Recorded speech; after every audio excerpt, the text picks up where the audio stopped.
ऐलान करता हूं अपनी पार्टी की तरफ से और सारे हिंदुस्तान की उन दबी कुचली तमाम आवाज़ों की तरफ से जिन्हें आरएसएस ने सैकड़ों साल से जिनको दबाकर कुचल कर रखा है और अब वो संविधान को कुचलना चाहते हैं, बिल्डोज करना चाहते हैं। समाजवादी पार्टी ने माननीय अखिलेश यादव जी ने पहले दिन ही जब ये बिल लाया गया था साफ साफ कह दिया था कि ये कॉन्स्टिट्यूशन संविधान पर सबसे बड़ा होने वाला आजादी के बाद हमला है, हम इसको कभी बर्दाश्त नहीं कर सकते।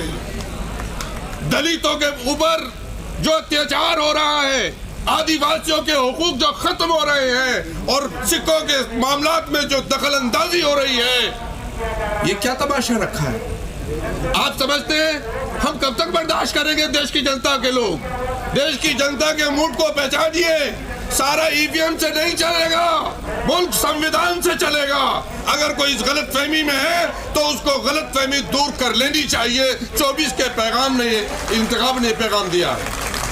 मुसलमानों के साथ मैं अपनी बात खत्म कर रहा हूं। जिस तरह से मजाक किया जा रहा है कि उनके मजहबी मामलात में दखल अंदाजी की जा रही है, ये बीजेपी वो पार्टी है जो एक मुसलमान को सारे मुल्क में एक सीट लोकसभा की नहीं दे सकती। वो वक्त की रक्षा क्या करेगी, हिफाजत क्या करेगी? ये वो लोग हैं कि जिनके मिनिस्टर के सामने लंदन की सड़कों पर देश का अपमान हो और इनके चेहरे पर कोई रंगत इनकी बदले ना, कोई उस पर स्टेटमेंट आए।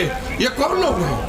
देश की जमीन अरुणाचल और हिमाचल में खिसक रही है जमीन, उसके ऊपर सरकार ने आके बदली है। ये सिर्फ हिंदू मुस्लिम इशू को उठाकर लड़ाकर अपनी सरकार को मजबूत करना चाहते हैं। मैं अपनी बात को खत्म कर रहा हूं इस पैगाम के साथ कि ये लड़ाई लंबी है। ये लड़ाई उन अंग्रेजों के गुलामों से है जिन्होंने देश के साथ कभी अहद वफा नहीं किया, और ये देश के उन वफादारों से है जिन्होंने 100 साल तक देश की धरती को बचाने के लिए, देश की इज्जत और वकार को बचाने के लिए अपनी जानों की कुर्बानियां दी हैं। लेकिन मैं एक मशकूर भी हूँ, मोदी सरकार और आरएसएस का मशकूर भी हूँ, शुक्रिया भी अदा करता हूँ कि उन्होंने देश की सोई हुई आवाम को जगाने का काम किया है। अब बात असल मुद्दों पर होगी, लड़ाई झगड़े की बात नहीं होगी। ये होली के अवसर पर बहुत लोगों ने चाहा लेकिन कामयाबी नहीं मिली, इसलिए कि हिंदू मुसलमान अब ये चाहते हैं कि इत्तेहाद के साथ,